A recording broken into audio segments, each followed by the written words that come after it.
मैं जैसे ही कमरे में दाखिल हुआ तो मेरी मुलाज़िमा इस वक़्त मेरे कमरे में मौजूद थी। मेरे कमरे की सफाई कर रही थी। मैंने जब उसे देखा तो वो बहुत ही ज़्यादा खूबसूरत लग रही थी। मुझे भी समझ आ चुकी थी कि अगर मैं आज इससे बात करूँ तो हो सकता है कि मेरा काम आसान हो जाए।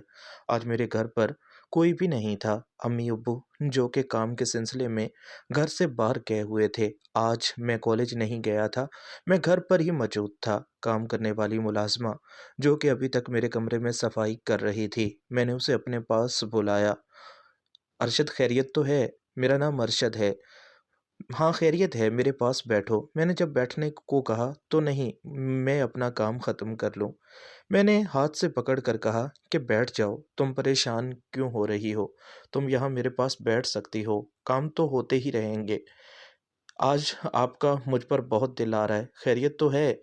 हाँ, मुझे आपसे काम है। मैं अब अपने दिल की बात करना चाहता था क्योंकि अक्सर रात को मैं फ़िल्म देखकर अपने आप को राहत और सुकून देता था। मैं भी चाहता था कि किसी के साथ मैं अच्छा वक़्त गुज़ार सकूँ। इसलिए मैं फ़ैसला कर चुका था कि अब मैं रोशनी से इस बारे में बात करूँगा क्योंकि मेरी मुलाज़िमा का नाम रोशनी था। वो अक्सर जब इस घर में काम करने के लिए आती थी, तो मैं उसे गौर से देखता था। मेरा भी दिल था कि मैं किसी न किसी तरह से उससे दोस्ती कर लूँ, उसके साथ मुकम्मल तौर पर खेल पाऊँ। वो एक शादीशुदा थी। उसके हस्बैंड जो कि स्कूल में मुलाज़मत करते थे, दर्जा चहारम की मुलाज़मत से शायद उसका घर अच्छी तरह से नहीं चल पाता था। वो हमारे घर में अक्सर काम करने के लिए आती थी। हमारे घर में और कोई मुलाज़िम नहीं था, सिर्फ़ और सिर्फ़ रोशनी को ही हमारे घर में आने की इजाज़त थी। अम्मी-अब्बू बाज़ार गए हुए थे, इसलिए रोशनी अपने काम ख़त्म करने वाली थी। मैंने अपने पास बैठाकर कहा मैंने कहा कि ये 2000 रुपए रख लो। रोशनी ने कहा, "ये पैसे तुम मुझे किस लिए दे रहे हो? अरशद मुझे लगता है कि तुम मेरे बारे में कुछ गलत सोच रही हो। बताओ क्या चाहते हो? मैं आपसे दोस्ती करना चाहता हूँ। मैं जब भी अपने आप के बारे में सोचता हूँ तो बहुत ही ज़्यादा परेशान हो जाता हूँ। मैं अब जवान हूँ, खूबसूरत हूँ। मेरे पास कोई भी लड़की नहीं। मैं क्या करूँ? मेरा दिल करता है कि मैं आपके साथ मुकम्मल तौर पर खेल पाऊँ। अरशद ऐसा नहीं हो सकता। अगर किसी को भी पता चल गया तो बहुत बुरा होगा। तुम अमजद को जानते हो।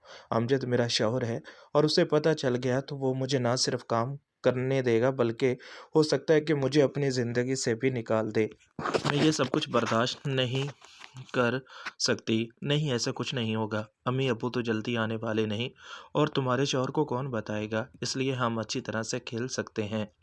मैंने अब ज़बरदस्ती उसे पकड़ लिया, जिस पर उसने अपने आप को छुड़ाने की कोशिश की और कहा कि नहीं, मुझे ये पैसे नहीं चाहिए। मेरे पैसे मुझे वापस करके वो कमरे से बाहर चली गई। मैं भी अब उसके पीछे चला गया। मैंने कहा कि तुम्हें और भी पैसे दे सकता हूँ, लेकिन फ़िलहाल मेरे पास इतने ही हैं। कल मज़ीद पैसे मुझे मिलेंगे, मैं तुम्हें दे दूँगा। जिस पर उसने कहा कि तुम मुझसे वादा करो कि तुम मुझे 5000 रुपये दोगे। कल मुझे तुम मज़ीद 3000 रुपये दोगे, तभी मैं तुम्हारे बारे में सोच सकती हूँ। मैंने कहा ठीक है। मुझे पता था कि अब अगर मैं इसकी बात नहीं मानूँगा तो फिर ये कभी भी मुझे अपने पास नहीं आने देगी। मेरे साथ ऐसा कोई खेल नहीं खेलेगी, इसलिए मैं भी अब उसकी बात मान चुका था। 2000 रुपये उसने अपने पास रख लिए और मुझे कहा कि क्या करना है? ठीक है, मैं तुम्हें बताता हूँ, आओ तो सही। मैंने जैसे रात फ़िल्म में देखा था, मैं बिल्कुल वैसे ही करना चाहता था। मैं चाहता था कि वो मेरे साथ मुकम्मल तौर पर खेले। मैंने उसे नीचे बैठने को कहा। उसने कहा कि मैंने ऐसा कोई काम नहीं किया। मैंने कहा है ना कि तुम्हें पैसे मिल जाएँगे, तो मेरे लिए इतना तो कर ही सकती हो। मैंने दोस्त की शादी पर जाना है, मुझे सूट कपड़ों का चाहिए जिसकी वजह से तुम्हारा ये काम कर रही हूँ। कल अगर तुमने मुझे पैसे ना दिए तो फिर क्या होगा? नहीं, ऐसा कुछ नहीं होगा।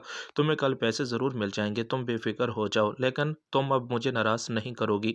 जैसा-जैसा मैं कहूँगा तुम्हें मेरी बात माननी पड़ेगी, ठीक है? जैसी ही बात तुम करोगे, मैं अब तुम्हारी हर बात मानूँगी। अब मैंने उसे खेलने को कहा, मैंने उसे नीचे बैठने को कहा। मैंने कहा कि तुम यहाँ से खेलना शुरू करोगी, ठीक है?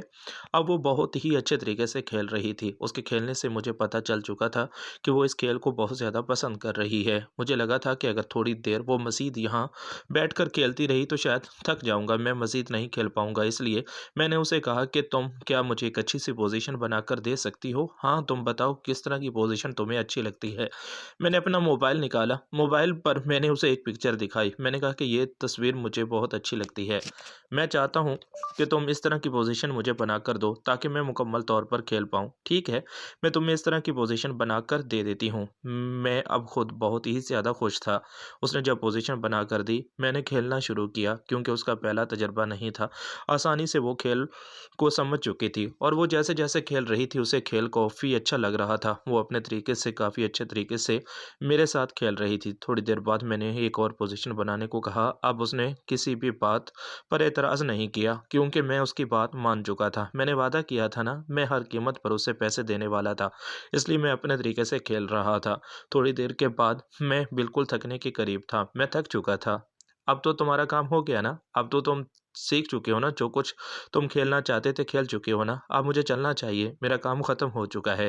लेकिन याद रहे कल मैं यहाँ पर आऊँ तो तुम मुझे पैसे ज़रूर दे दोगे। हाँ, लेकिन मैं एक बार फिर खेलना चाहूँगा। हाँ, उसके लिए तुम्हें एक्स्ट्रा पैसे देने होंगे। अगर तुम मेरी ज़रूरतों का ख़्याल रखोगे, तो मैं भी तुम्हारी ज़रूरत का ख़्याल रखूँगी। हाँ, मैं तुम्हारे लिए पैसों का बंदोबस्त कर लूँगा। इस कहानी का दूसरा पार्ट बहुत जल्द आपको इस चैनल पर मिल जाएगा। कमेंट्स बॉक्स में अपनी राय का इज़हार करें और चैनल को सब्सक्राइब करना ना भूलें।